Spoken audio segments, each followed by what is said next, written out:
Questo è il bauletto, Riccardo.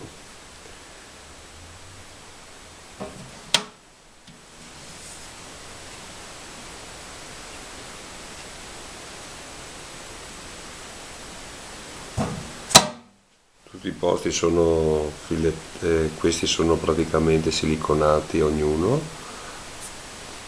Le cerniere devo finire, però sono siliconate, il coperchio sopra è finito, tutto siliconato in modo tale che non entri l'acqua.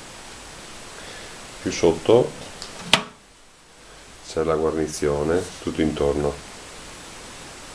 All'interno devo ancora segare quelli, i dadi, mentre questo invece è fatto.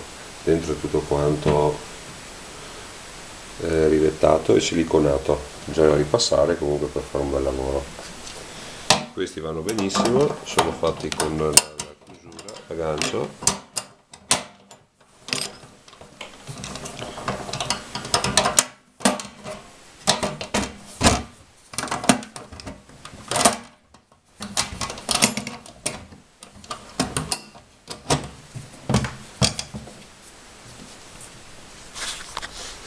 Con la sua chiave,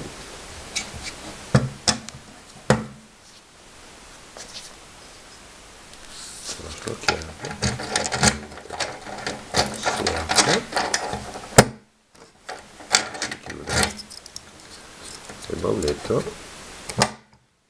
è chiuso.